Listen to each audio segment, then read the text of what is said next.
Looking to buy in Austin, Texas and hear that it's crazy? It is, but here's some tips for finding a home perfect for you and your family. Tip number 1, don't expect perfection, even though I just said the perfect home for your family. You got to have accurate expectations in this market. Number 1 means you got to open up your mind to different kinds of property. When there are way less properties to choose from, you're going to have to learn to look at potential in properties rather than expecting to walk into like the perfect house.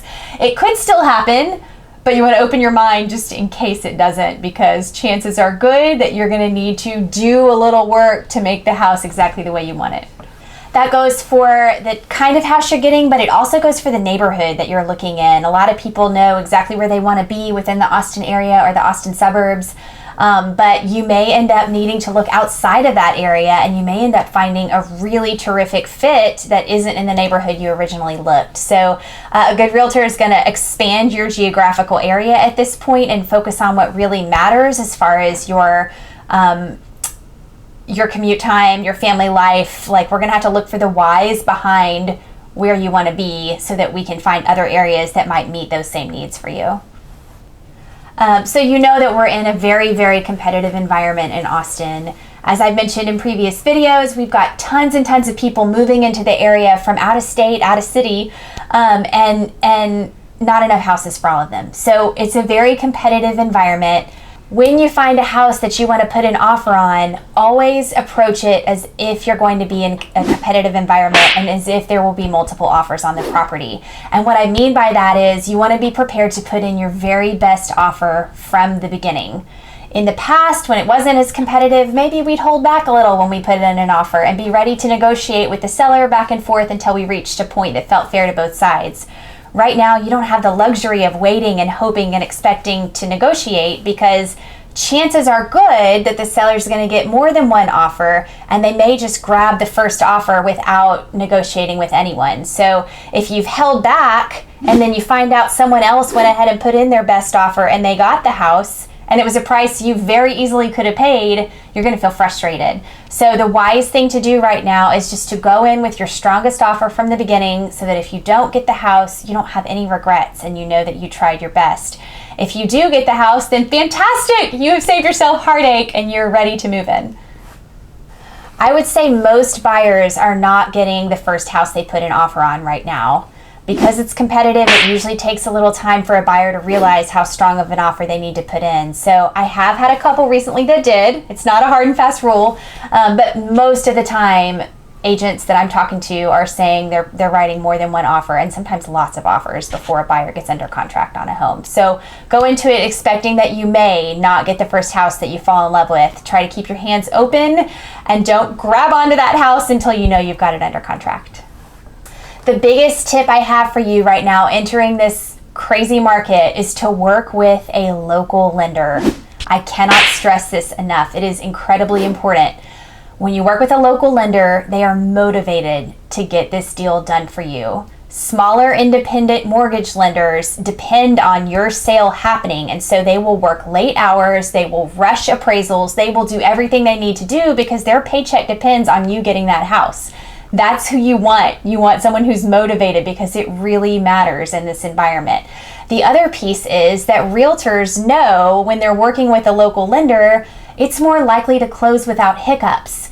When we have experienced transactions with larger banks or with outside lenders who don't really understand our market and what they need to do to get the deal done on time, and we've had major hiccups happen that have thrown off other transactions, we're going to be very cautious when we see an offer come across the table with one of these lenders, and we're going to have to share with our seller there could be hiccups with this because they're working with this huge bank or with an outside lender.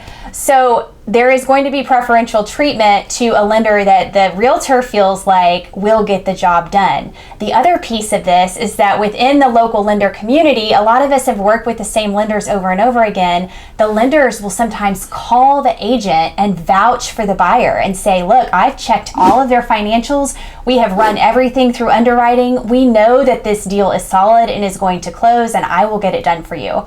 When you're the realtor and you get a call like that and you can pass that on to your seller, it feels very secure You don't get that when you're working with a non-local lender. It's just a 1-800 number with lots of numbers to call through to try to get hold of who you need, and you feel like you can be lost. So again, find a local lender. If you need a recommendation, I've got one for you. I've got several for you. But I can connect you with someone who will fit you and will help you get the deal done. So step one, when you connect with this local lender, is to go ahead and provide all of your documentation up front before you even begin searching for a home, okay? That means you're gonna have to provide your pay stubs, they're gonna run your credit, you're gonna provide information on all of your assets, all of your debt. They're gonna get the whole picture of your financial situation so that they can be confident that you're gonna be approved for this loan. They're gonna do what they call putting it through underwriting. And you want that process completely finished before you put an offer on a house. Number one, because it makes your offer stronger in the eyes of the seller. But number two, because for you, that stress is done before you ever find the house. So that way, when you find a perfect house, all you have to do is write the offer. You don't have to run home and scramble and try to get the lender on the phone and try to get all the documentation uploaded and then figure out the offer and all the craziness. You're ready to hit the ground running, and that's really important in a fast-moving market like this. Once you provide all of that documentation, you can get an actual pre-approval letter from your lender, and that's something that you need when you submit an offer on a home.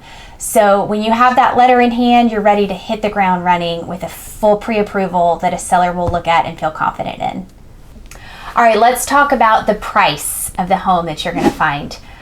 Many times in this market, deals are closing higher than the list price. I'm not going to say it has to be every single time, but most times people are offering higher than list price, and that is often what it takes to get that house under contract. A lot of people feel like they're overpaying if they make an offer that's above the list price, but here's what you have to understand.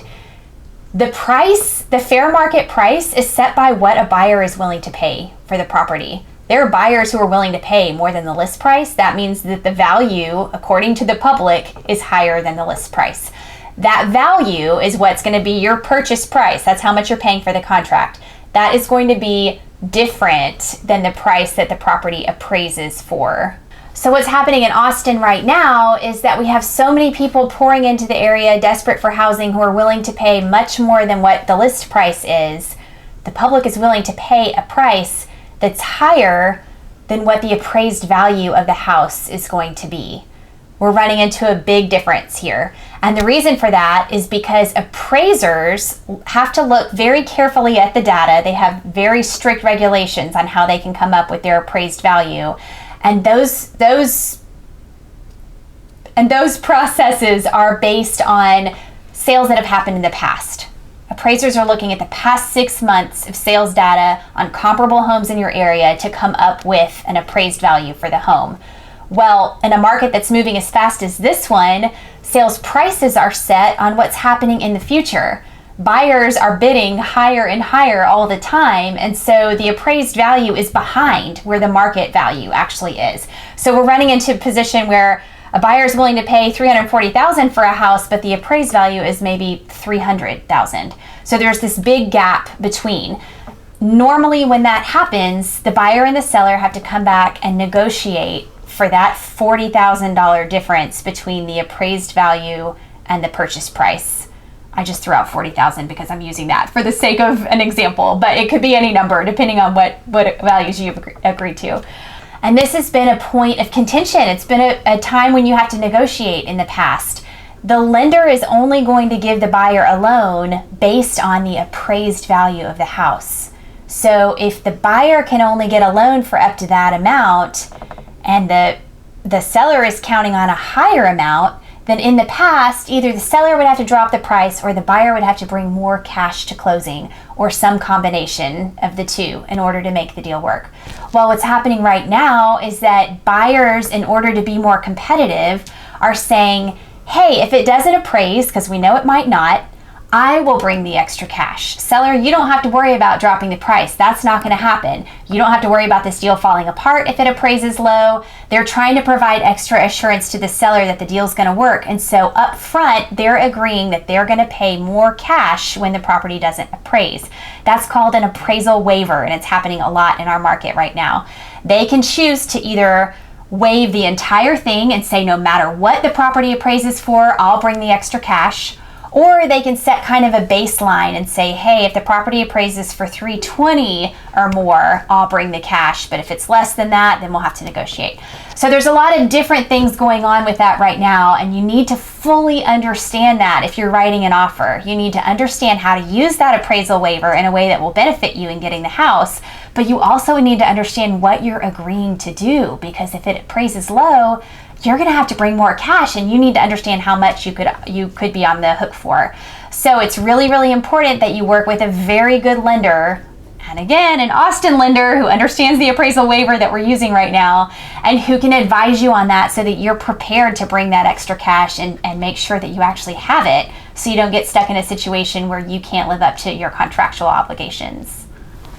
Many buyers that I work with right now learn about this crazy environment they're stepping into, and they ask about buying new construction instead, because that seems like it might be a less competitive climate to buy a house in. Don't even get me started on new construction right now. It is crazy as well, and it's not a better choice. But I can explain to you the pros and cons. We actually just made a video about this specifically, so check out that video, but please reach out if you want to talk about new construction and that world right now, and I'd be happy to give you more specifics. That's it for today. I know that was a ton of information, but please reach out if I can help clarify or talk more specifically to your situation. In the meantime, please like and subscribe to our YouTube channel, and we'll see you next time.